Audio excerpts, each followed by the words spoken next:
Muito bom dia, seja muito bem-vindo, bem-vinda a mais um programa Manhã Viva. Neste programa vamos falar sobre nutrição e vamos ter connosco à conversa a Joana André, ela que é membro efetivo da Ordem dos Nutricionistas. Para falar um bocadinho sobre este tema, de acordo com a Direção-Geral de Saúde, DGS, atualmente em Portugal, os hábitos alimentares inadequados são o terceiro principal fator de risco que mais contribui para o total de anos de vida saudável perdidos, nomeadamente devido a doenças metabólicas, doenças do aparelho circulatório e neoplasias. Em Portugal, cerca de 300 mil anos de vida saudável poderiam ser poupados se os portugueses melhorassem os seus hábitos alimentares. Então, vamos daqui a pouco refletir um pouco sobre os nossos hábitos alimentares, mas antes disso, antes de iniciarmos esta entrevista, convido-vos também a este momento de oração, pedindo também aqui intercessão de São José. Glorioso Patriarca São José, cujo poder consegue tornar possíveis as coisas impossíveis. Vinde em nossa ajuda nestes momentos de angústia e dificuldade.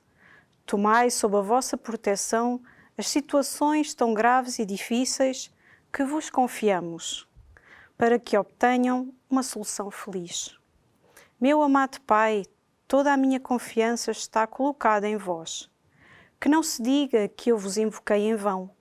E dado que tudo podeis junto de Jesus e Maria, mostrai-me que a vossa bondade é tão grande como o vosso poder. Amém.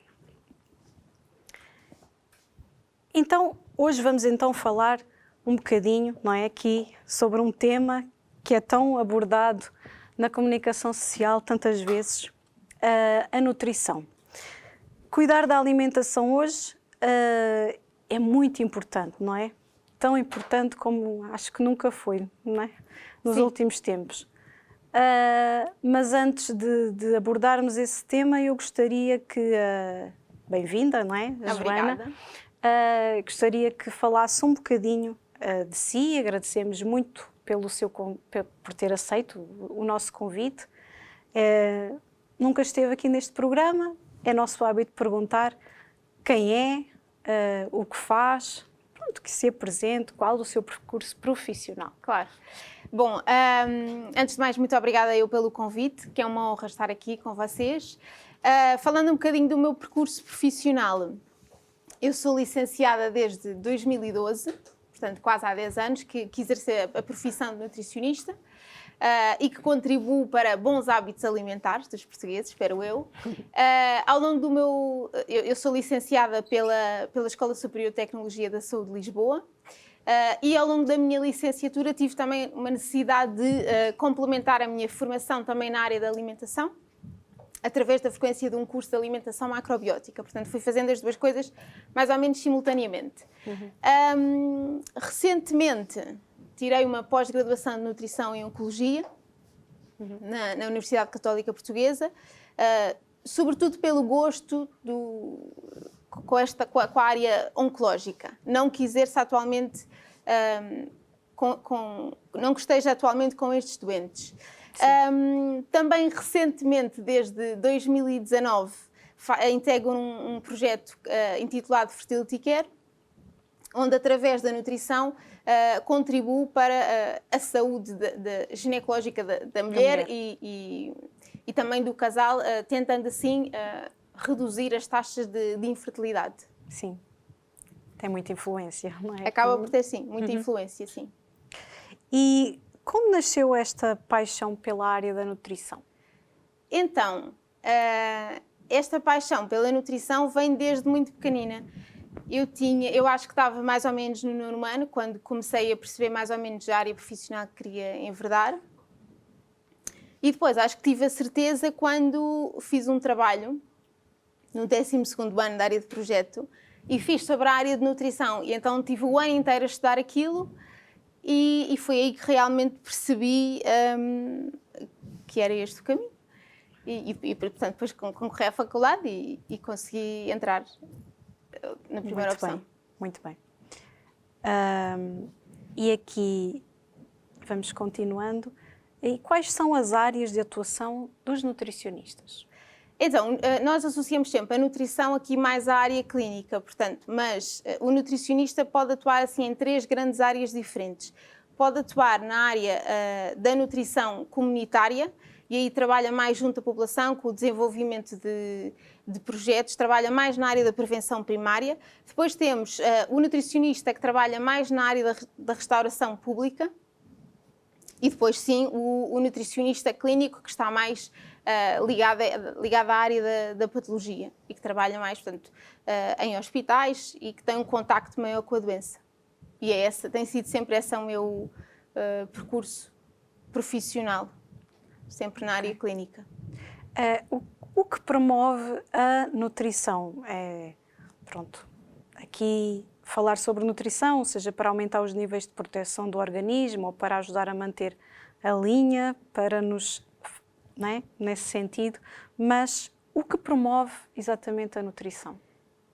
Eu creio que a nutrição promove essencialmente um estilo de vida saudável e que seja ajustado ao dia-a-dia de cada pessoa e que simultaneamente promova também uma sustentabilidade do planeta, ou seja, que a minha alimentação seja importante não só para satisfazer as minhas necessidades, mas também que vá de encontro àquilo que são, ou seja, que respeite esta sustentabilidade do planeta. E uma coisa é perfeitamente possível conjugar uma coisa e outra. Haver aqui um equilíbrio entre ambos. Muito bem. Entrando aqui na parte de nutrição em oncologia, é pós-graduada em nutrição em oncologias, não é? Certo. Porque é fundamental as consultas de nutrição nas doenças oncológicas e os seus principais objetivos? Então, nós sabemos que, obviamente, que é importante, quando nós temos um doente oncológico, é muito importante haver aqui um adequado fornecimento de nutrientes, mas há um outro ponto muito importante que é a gestão do peso ao longo de todo o processo oncológico. Cerca de 40% a 80% dos doentes oncológicos sofrem desnutrição ao longo do tratamento. E então isto acaba por ser um ponto crítico mesmo muito, muito importante ao longo da doença e que depois vai influenciar a forma como o doente vai recuperar, o período de internamento, até a própria taxa de mortalidade está relacionada com a desnutrição que ele pode vir a desenvolver ao longo do processo. E depois é muito importante controlar todos os sintomas que estão associados muitas vezes aos tratamentos a que os doentes são submetidos, seja a falta de apetite que têm, a xerostomia, aquela perda de saliva, as alterações gástricas todas que têm, as mucosites, as alterações intestinais, e isso tudo tem que ser gerido através da dieta para que haja um bom estado nutricional, ou pelo menos a manutenção do melhor estado nutricional possível ao longo de toda a doença, porque isso influencia fortemente a recuperação do doente. E acha que hoje há consciência do próprio doente e da própria saúde em relação a essa realidade? Eu acho que sim. Eu acho que cada vez mais as pessoas têm noção de que a alimentação tem realmente aqui um papel muito importante na doença oncológica. Contudo, nem sempre procuram a ajuda devida dos profissionais especializados nesta área. Neste caso, são os nutricionistas. Ok. Muito obrigada por nos esclarecer. Não, mas que é mesmo muito importante. Muito bem. Durante os tratamentos oncológicos, os cuidados nutricionais são determinantes porquê? O que acontece na nossa fisiologia, já explicou um pouco, e como podemos reforçar o nosso sistema imunitário nesta fase? Ok, então, o tumor em si vai induzir a produção de um conjunto de elementos, de compostos que são as chamadas citocinas pró-inflamatórias, portanto, que vão potenciar a inflamação no organismo e que vão induzir também a produção de outros elementos que têm uma ação catabólica no nosso corpo. Ou seja, isto leva aqui a uma perda de massa muscular. lá está, contribui para a tal desnutrição do doente. Muitas vezes até poderá acontecer, nós temos um doente que aparentemente até pode ter um peso saudável, que será à custa de massa gorda, mas que a massa muscular foi reduzindo ao longo do processo. Tratamento. Ao longo do tratamento, porque os tratamentos também vão contribuindo também para essa perda de peso. Pois, claro que vai depender a forma como se manifesta esta malnutrição, vai depender do tipo de tumor que eu tenho, do estadio, também da idade da pessoa, de outros antecedentes clínicos que a pessoa possa ter, mas normalmente esta perda de massa muscular e esta desnutrição é mais evidente em doentes que sofrem de cancro no sistema digestivo e da cabeça-pescoço. E, portanto, aí, sobretudo, é importantíssimo haver um cuidado nutricional. Acompanhamento. E fala-nos das diferentes dietas que existem. A nível geral. Pronto, eu estaria aqui consigo muitas horas. Quem sabe, venha para próximos programas para falar sobre isso. Vou falar, se calhar, de algumas, talvez aquelas que são as mais conhecidas dos portugueses. Então, bom, a mais conhecida, creio que é a dieta mediterrânica, que depois também vamos falar um bocadinho mais à frente. Temos também a dieta vegetariana. Se calhar existe uma tendência atual para um maior consumo de produtos de origem vegetal e, portanto, neste sentido, vou explicar o que é a dieta vegetariana, a dieta vegan, a plant-based diet, a macrobiótica. Portanto, só nisto já estaríamos aqui muito tempo. Muito tempo, muito bem.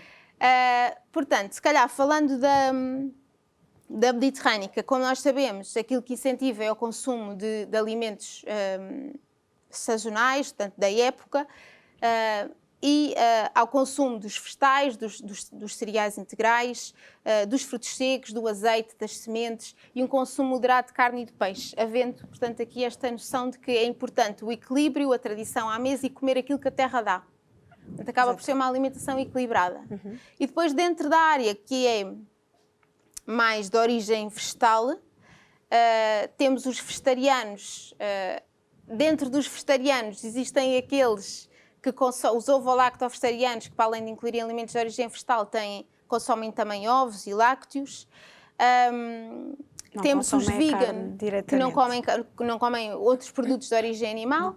Depois temos os veganos que não comem absolutamente nada de origem animal, nem sequer ovos nem leite.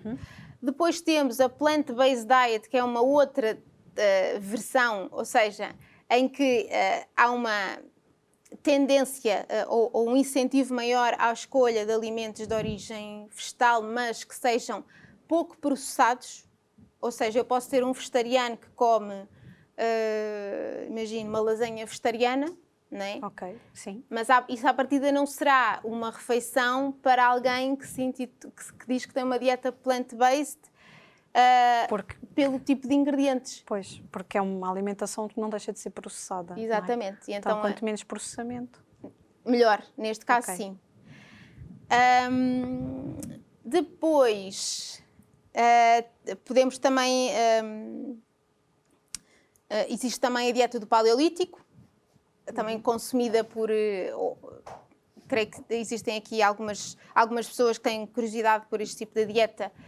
É uma dieta que remonta efetivamente ao período do Paleolítico, em que se comia aquilo que a terra nos dava na altura, e aqui tudo o que é alimentos portanto, refinados, como farinhas, como óleos, nada disso faz parte desta dieta e incentiva ao consumo também de alimentos não processados, seja carne, seja peixe, seja vegetais, seja tubérculos, seja sementes, mas que nada que tenha aqui um processamento.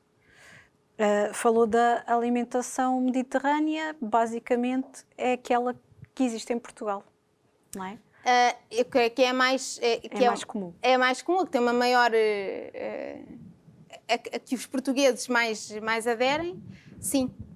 Ok. Hoje em dia há cada vez mais pessoas a tomar vitaminas. quais as consequências de se ter uma má nutrição? Então, consequências de nós termos uma má nutrição. Aqui chamar novamente a atenção de que eu posso perfeitamente ter excesso de peso, tal como falámos com o doente oncológico, eu posso ter excesso de peso, mas ter déficits nutricionais, ter carências nutricionais. Obviamente que eu posso ter uma pessoa com obesidade, mas que tenha osteoporose, que tenha anemia, que tenha um cansaço extremo, e isso depois pode ser reflexos, aliás, é o reflexo de nutrientes que não foram ingeridos através da alimentação, não é? Portanto, uma série de patologias que têm aqui uma relação muito grande com a forma como nós nos alimentamos. Mesmo a doença oncológica, há aqui uma grande parte que contribui para o desenvolvimento desta doença, que tem que ver com o estilo de vida. Inclusivamente também doenças autoimunes, em que a alimentação pode contribuir fortemente para o desenvolvimento do processo inflamatório. A grande maioria das doenças começa na inflamação, e se nós tivermos uma alimentação inflamatória, é muito não estamos bem. Portanto, há que reverter isto e ter uma alimentação anti-inflamatória. Sim, sim. E como se pode construir um prato equilibrado para fazer face a estas necessidades, assim, de forma muito geral? Se eu quiser comer, portanto, um almoço, uma refeição de almoço ou de jantar, e se quiser ter um prato equilibrado, aquilo que está preconizado é aproximadamente metade desse prato que tenha hortícolas, que tenha, portanto, saladas, que poderá conter algas marinhas também. Obviamente que as algas nunca podem ser consumidas na mesma quantidade que são os outros vegetais da terra, digamos assim, mas elas acabam por ter um papel importante pelo aporte de alguns micronutrientes, nomeadamente de iodo, de cálcio, de ferro, alguns aminoácidos, de fibra. Portanto, são um bom complemento à nossa alimentação, mas não devem ser consumidos em quantidades elevadas. Portanto, falámos nos 50% dos vegetais, aproximadamente 25% de cereais ou de tubérculos, seja arroz integral, seja batata doce, seja mandioca, seja quinoa, portanto, cereais amiláceos, e os restantes 25% à base de uma fonte proteica, que poderá ser não apenas a carne e o peixe ou os ovos, mas também as leguminosas estão da nossa gastronomia, o grão, o feijão, as lentilhas, e assim conseguimos ter um prato equilibrado. Muito bem. E há cada vez mais pessoas a adotarem uma alimentação vegetariana, não é? Já Certo. falámos aí um bocadinho. De que forma uma pessoa que tem uma alimentação tradicional portuguesa pode fazer a transição?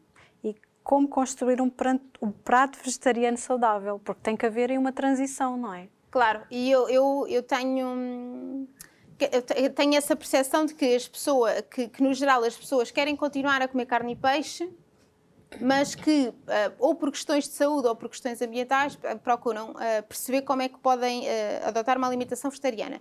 Então a minha recomendação é que se recorra inicialmente a pratos que sejam parecidos com a nossa gastronomia. Ou seja, se calhar posso fazer, em vez de fazer um tofu, que se calhar é mais estranho para o comum português, né?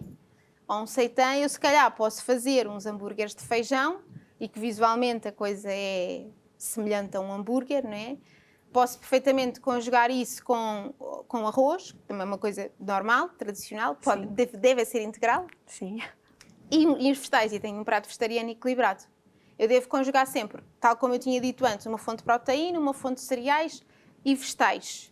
E assim eu estou a conjugar feijão, arroz e os vegetais.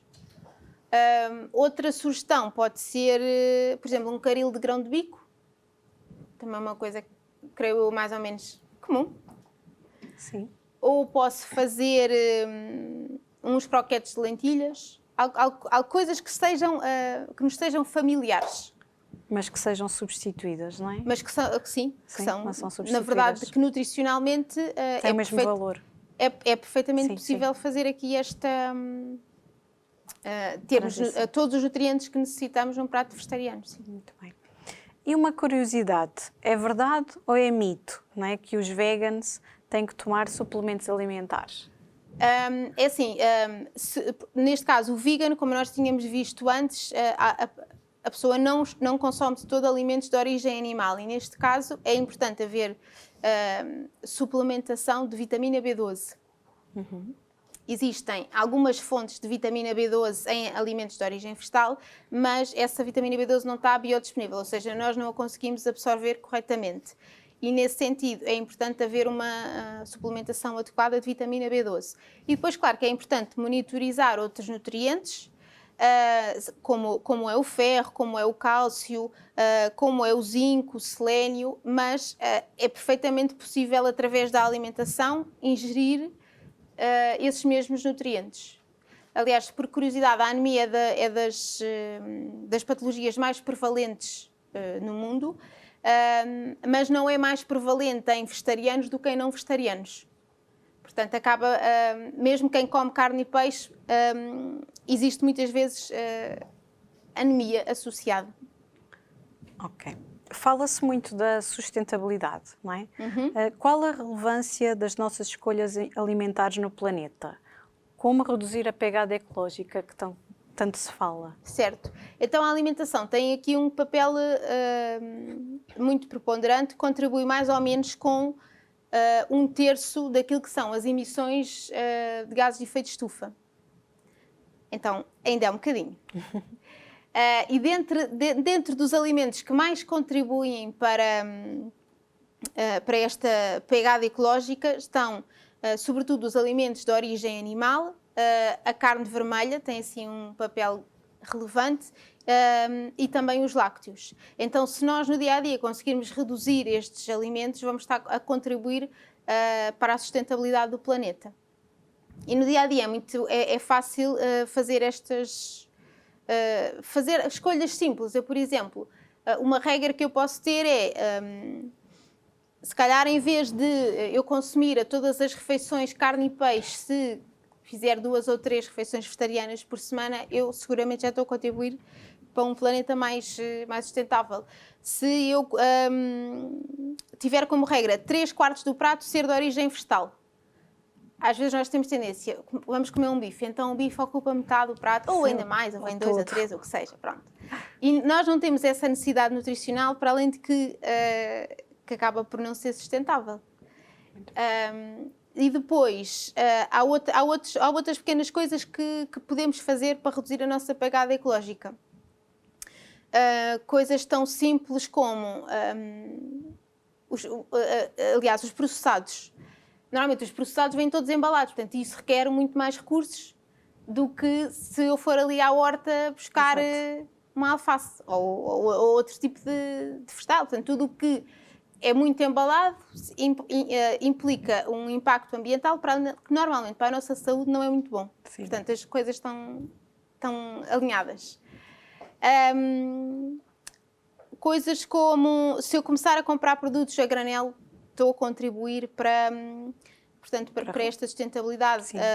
Enquanto eu estou a cozinhar, se calhar, em vez de deixar a panela sem tampa, se colocar a tampa, vou minimizar também o uso de recursos. Sim, sim.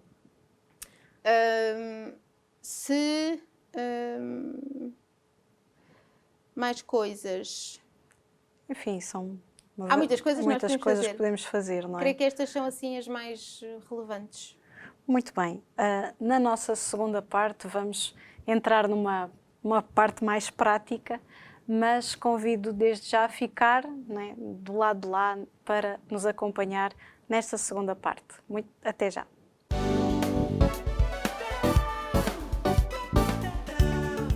Muito bem-vindo aqui à segunda parte do Manhã Viva.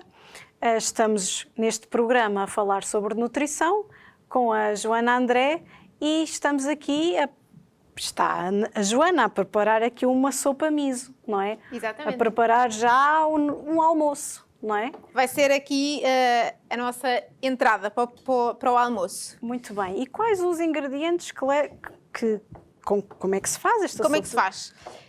Para esta sopa, vou utilizar alho francês, cebola e cenoura e cogumelos. Mas eu posso utilizar outro tipo de vegetal que eu tenho em casa, não tem que ser necessariamente este. Posso usar cebola roxa, posso usar couve-coração, posso usar nabo. A base de vegetais é um bocadinho indiferente.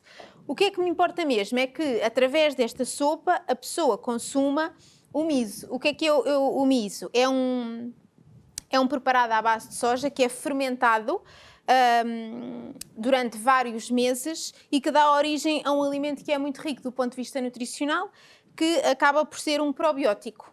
Daí a importância desta receita. Nós muitas vezes recorremos à farmácia para comprar probióticos sob a forma de cápsulas, e obviamente que isso é legítimo e que em muitas situações faz todo o sentido, mas através dos alimentos eu também posso ter e consumir probióticos. Então, eu trouxe aqui dois, que é um miso. Este, neste caso, é miso de arroz, que é soja fermentada com arroz, e este aqui é miso de cevada, portanto, soja fermentada com cevada, e por isso é que temos colorações diferentes. Para quem nunca consumiu miso, este aqui, o de arroz, acaba por ter um sabor muito mais ligeiro, muito mais suave do que o de cevada. Depois existe um outro que é mais forte, que é o miso de soja assim mais puro. Mas para quem não está habituado e para quem nunca consumiu, eu recomendo o de arroz. E quais as propriedades do miso? Onde é que podemos encontrar? Ok, então, encontramos sobretudo em lojas de produtos naturais. Eu acho que já é relativamente fácil encontrarmos miso. Em quase todas as lojas de produtos naturais eu encontro. Vem quase sempre assim nestes frasquinhos, conserva-se no frigorífico. Muito bem. E enquanto, pronto, vai confeccionando a sopa, um bocadinho, levamos aqui à primeira parte. Diante de tudo aquilo que nos falou, como é que a pessoa pode manter uma dieta equilibrada durante toda a vida? Como é que se faz isto? Porque às vezes as pessoas começam, voltam e depois não seguem. Como é que é possível manter toda a vida? Eu acho que isso é possível manter toda a vida se eu efetivamente incorporar isso nos meus hábitos de casa. E familiares. Sim, de familiares. Se eu conseguir que toda a gente lá de casa também tenha um estilo de vida mais saudável, a probabilidade de eu continuar com aquele registro também é muito maior. Se eu fizer 2 comidas, uma para mim e outra para os meus filhos e para o meu marido, às tantas vai ficar farta, creio eu. Ou vai ceder ali um bocadinho à tentação, nos outros alimentos. E até porque depois vai se sentir sempre diferente. Exatamente. Parece que não está a comer comida normal, ou que é de dieta, vai associar a dieta e normalmente associam a restrição, quando na verdade não deve ser isso. Quando uma alimentação saudável dá para mim, dá para os meus filhos, dá para o meu marido e deve ser feito em conjunto. E eu acho que isto é uma forma de nós conseguirmos levar isto durante um período muito maior. Exato.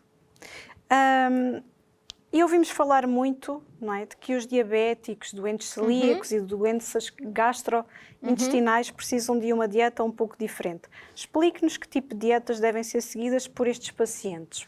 Porquê é que devem seguir estas dietas diferentes? Então, se eu tiver, por exemplo, um doente celíaco, a principal orientação é a exclusão do glúten, e existe efetivamente uma intolerância ao glúten e aquela pessoa não pode todo consumir glúten, mesmo que eu, por exemplo, vá a um restaurante e peça, eu estou a comer carne com arroz, que são produtos que não têm glúten na sua essência, mas que pode ter havido contaminação cruzada. Por exemplo, se eu utilizar os utensílios de preparação de uma massa e depois for utilizar para o arroz, há aqui um risco de contaminação cruzada e que não é benéfico para o doente celíaco. Então, é preciso haver aqui um zelo maior destes doentes. O glúten está sobretudo presente no trigo, no centeio, na cevada, e estes cereais encontram-se no pão, portanto, na grande maioria dos pães, a não ser que seja um pão certificado sem glúten, mas mesmo que eu vá comprar um pão de milho, esse pão normalmente tem uma percentagem de trigo, ou se mesmo que eu vá comprar um pão de sementes. Muitas vezes as pessoas têm esta dúvida, mas há sempre, quase sempre, trigo associado. Sim, sim. E depois, quanto aqui à questão, falou-me também da parte das doenças gastrointestinais. Vou só pôr isto aqui a preparar, enquanto conversamos. Para as pessoas poderem ver, o que eu coloquei aqui foi cenoura, foi alho francês, a cenoura assim cortadinha, o alho francês às rodelas e a cebola em meias luas. E agora eu vou pôr água, mais ou menos umas 2 tigelas, que isto dá mais ou menos para 2 sopas. E é colocar isto a ferver. É uma sopa assim sem grande complicação. Apesar de normalmente não saberem preparar. Muito bem. Pronto. Tenho a certeza que vai ficar deliciosa. Nós encontramos estas sopas quando vamos ao restaurante japonês. Então, relativamente às doenças gastrointestinais, é assim, é muito abrangente falar de doenças gastrointestinais. Eu posso ter uma gastrite, poderei sofrer de síndrome de cólon irritável, de doença de Crohn, em que poderão estar associadas úlceras e, obviamente, que isso requer um tratamento nutricional muito especializado e diferenciado. Sem querer generalizar, mas dando na mesma algumas dicas para as pessoas que normalmente sofrem mais de distúrbios gastrointestinais, normalmente têm a barriga inchada ou que têm dores no estômago. O que é que nós podemos fazer? Tentar fazer refeições que sejam, do ponto de vista de confecção, simples, em que eu utilize pouca gordura nessas mesmas refeições. Isto porquê? Porque a gordura ou os lípidos são dos nutrientes que mais demoram a fazer a digestão, portanto, atrasa o esvaziamento gástrico. Então, se eu tenho dificuldades na minha digestão e se vou estar a comer uma coisa com muita gordura, aquilo vai ficar ali muito, muito tempo e não vai facilitar o processo. Então, reduzir o consumo de gordura é muito importante, reduzir o consumo do café também, do álcool, de alimentos que sejam muito picantes, de carne vermelha. A carne vermelha também normalmente tem um teor de gordura saturada maior. E é muito importante eu mastigar muito, muito bem os alimentos. Depois, claro que existem doenças gastrointestinais muito específicas, como um síndrome do cólon irritável, em que eu tenho que fazer uma dieta adaptada e aí já requer realmente uma abordagem uma abordagem mais intensiva, digamos assim, por parte do nutricionista. Por exemplo, quem sofre de um síndrome do cólon irritável, uma das dietas que nós poderemos utilizar para melhorar os sintomas é a dieta Low Food Map, em que eu faço uma restrição durante um período de tempo dos Food Map, que no fundo são hidratos de carbono fermentáveis, são hidratos de carbono que fermentam muito mais no nosso intestino e que provocam aquela sensação de barriga inchada. Isso requer um acompanhamento diferenciado por parte de um profissional. Muito bem. E depois perguntou-me também dos diabéticos. Os diabéticos, todos eles sabem que têm que fazer um consumo, uma gestão eficiente do consumo de hidratos de carbono. Há sempre aquela ideia de que um diabético não deve consumir hidratos de carbono, seja o pão, seja as massas, as bolachas. Agora, nós não podemos colocar todos os hidratos de carbono dentro do mesmo saco, porque eles também têm um impacto na nossa glicemia diferente.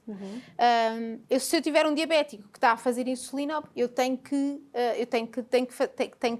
esse doente tem que estar a consumir hidratos de carbono. Tem que ser de boa qualidade nutricional e que tenham um impacto...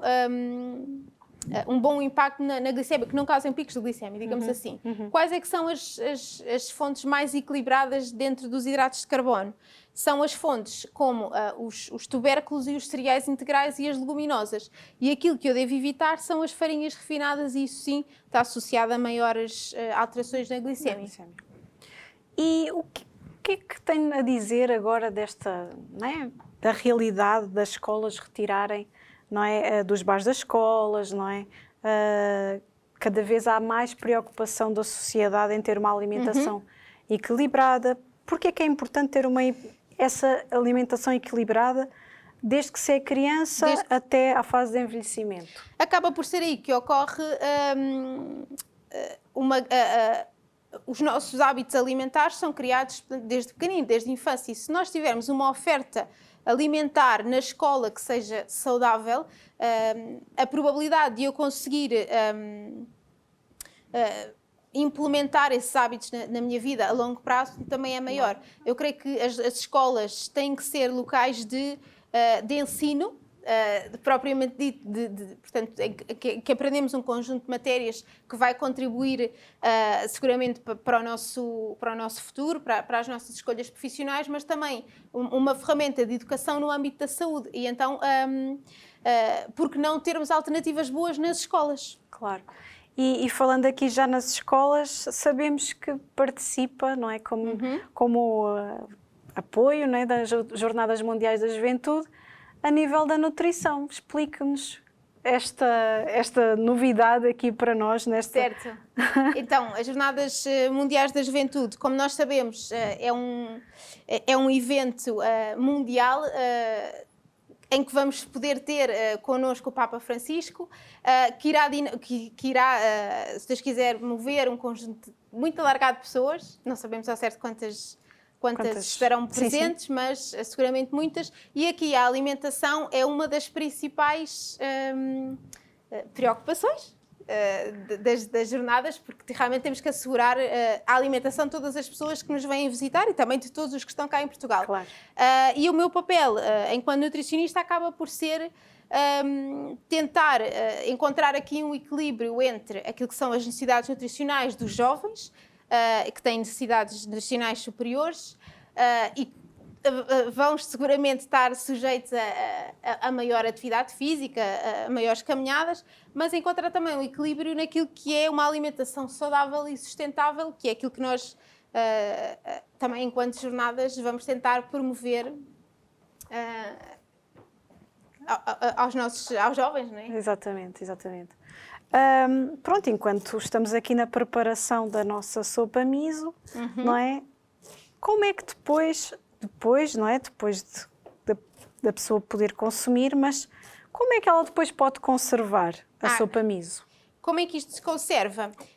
No frigorífico, tal como todas as outras sopas, não é assim uma sopa assim super diferente.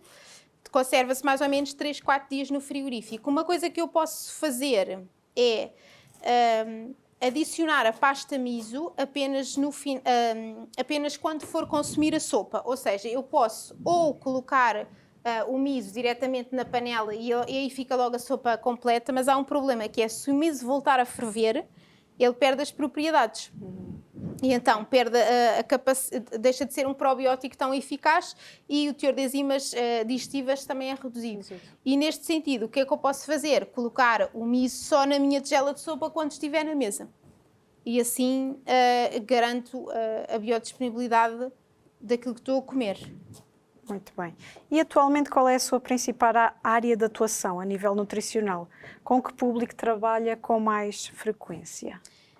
Com que público trabalho? Agora estou principalmente, bom, como disse, estou na área clínica e aquilo que tenho, os doentes que tenho mais no dia a dia acabam por ter algumas doenças autoimunes associadas, doenças gastrointestinais e, como disse, estou também na área da fertilidade e da saúde da mulher.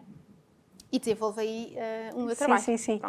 Sabemos que está envolvida então nesse projeto intitulado Fertility Care. Exatamente. Não é? E de que forma a alimentação pode influenciar na fertilidade da mulher?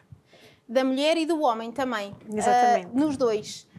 Nós tendencialmente achamos que a infertilidade está diretamente relacionada ao sexo feminino, quando não é verdade. Os estudos dizem-nos que a causa da infertilidade, cerca de 40% está associado ao homem, 40% à mulher e 20% depois a outros fatores, mas há sempre esta tendência, isto tem que ver com o fator feminino e não, e portanto deve ser investigado como um todo e também deve-se promover uma alimentação saudável, entre outras coisas, claro, também no homem. Portanto, quando há mudanças, nunca deverá ser só do ponto de vista, nunca deverá ser só a mulher a fazer essa mudança, é importante que seja o casal. Exatamente. Como é que depois pode impactar, né? Se eu tiver a nutrição tem, como nós sabemos todos, tem impacto no peso, e se não tiver um peso saudável, se eu tiver uma mulher desnutrida ou com excesso de peso, isso vai ter uma consequência naquilo que é a taxa de sucesso de uma gravidez. Sabemos que uma mulher que tenha desnutrição pode demorar 4 vezes mais tempo a engravidar por comparação a uma mulher que tem um peso saudável. Então, claro que isto depois tem que ser bem gerido, não é? Então, a nossa panela já está aqui, o nosso cozinhado já está pronto e eu agora vou finalizar a sopa. O lume já está apagado e o que é que falta agora? Vou tirar um bocadinho do caldo da cozedura desta sopa e vou dissolver aqui o miso. Então, eu vou utilizar mais ou menos uma colher destas assim pequeninas por cada tigela de sopa, sendo que são 2 tigelas de sopa a quantidade de água que eu pus ali. Pronto, vou dissolver e vou pôr mais um bocadinho. Depois, claro que vou provando e depois podemos, se uma pessoa nunca comeu este tipo de sopa, se calhar o melhor é pôr pouca quantidade para perceber se gosta do sabor, se não gosta, mais forte, menos forte. Exatamente, vai dependendo de cada pessoa, do gosto de cada pessoa. Eu acho que é muito agradável. E enquanto continuamos, estava-nos a falar sobre que não é só portanto, no fertility care, não é só na fertilidade da mulher, mas também o homem que precisa de ter uma alimentação. Exatamente. Claro, então há um conjunto de princípios orientadores que nós devemos seguir e que os estudos nos dizem. Existem fatores que vão promover a fertilidade, fatores que estejam positivamente associados acabam por ser uma boa ingestão de proteína de origem vegetal. Se houver aqui uma substituição da proteína de origem animal por proteína de origem vegetal, mesmo que seja numa quantidade pequenina, e aqui até falo em inferior a 10%, nós sabemos que isso vai beneficiar a fertilidade, inclusivamente vai ter um impacto positivo na qualidade da ovulação da mulher. Atenção que não estou a dizer que é preciso retirar a carne, não é isso, mas haver proporcionalmente o maior consumo de proteína de origem vegetal parece ter benefícios na fertilidade. Depois é importante haver uma redução do consumo de açúcares, de gorduras saturadas que nós encontramos em lácteos e em todos os alimentos, na grande maioria dos alimentos processados. Depois, outros fatores, importante também fazer uma redução do consumo das farinhas refinadas, do trigo, portanto, das farinhas brancas. Os tais alimentos processados. Exato, sim, isso que tínhamos falado.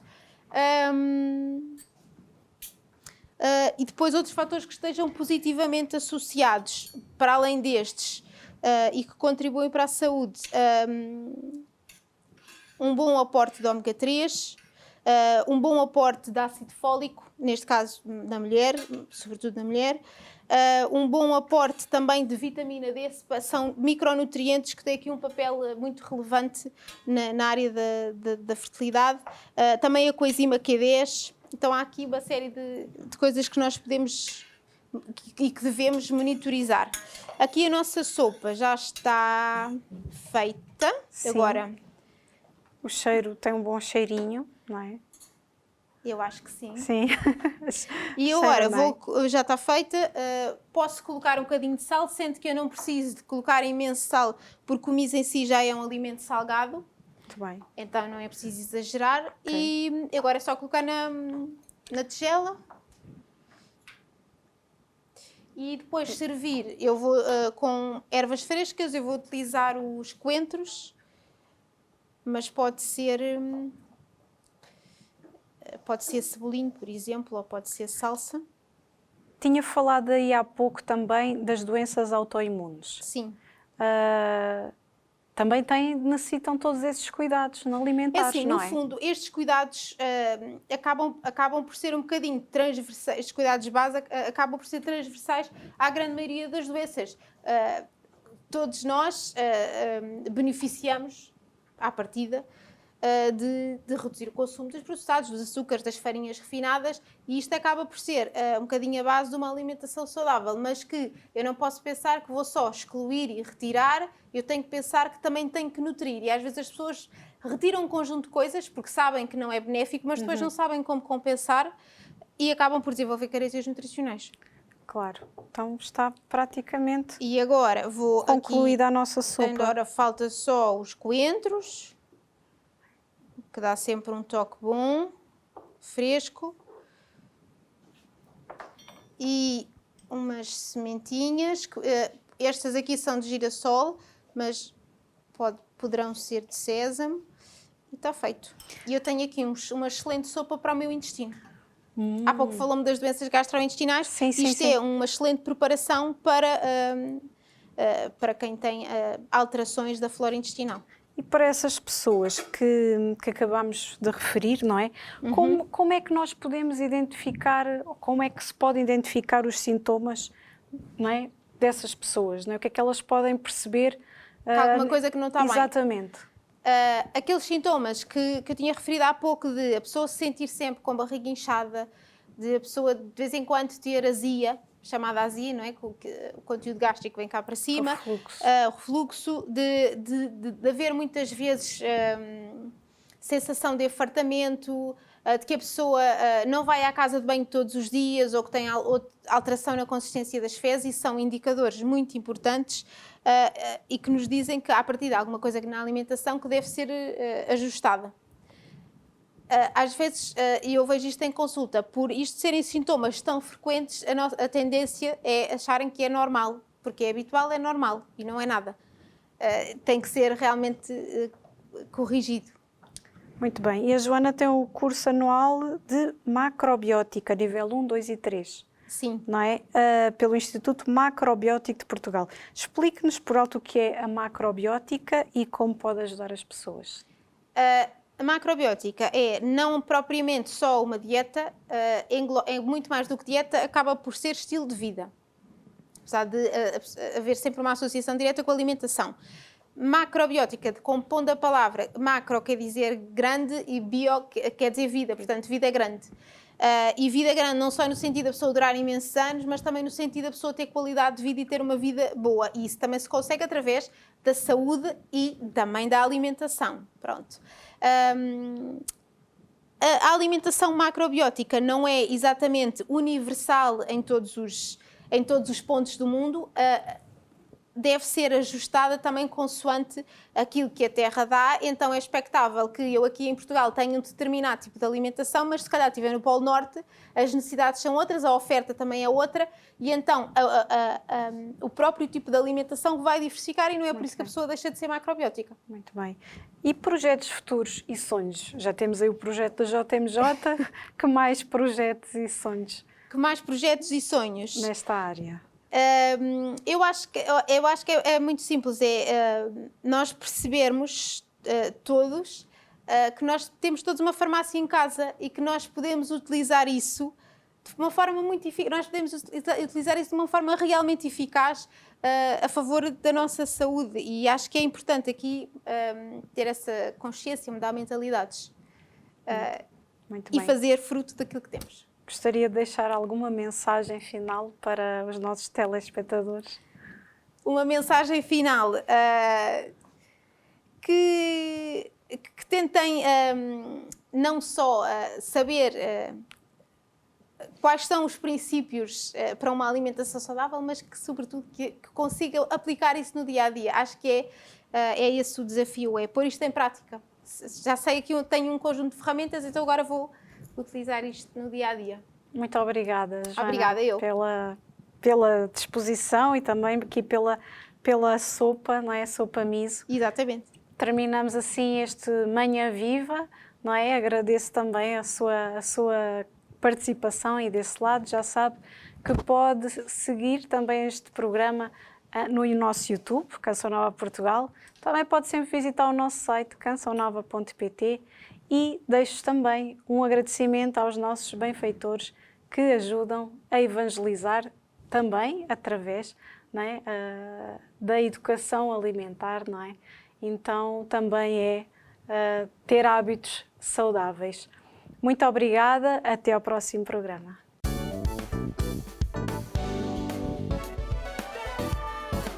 Se gostou deste programa, clique aqui na nossa playlist aqui em baixo para ver outros episódios. Se ainda não subscreveu o nosso canal do YouTube, faça-o já clicando neste botão aqui do lado e será logo o primeiro a saber todas as novidades.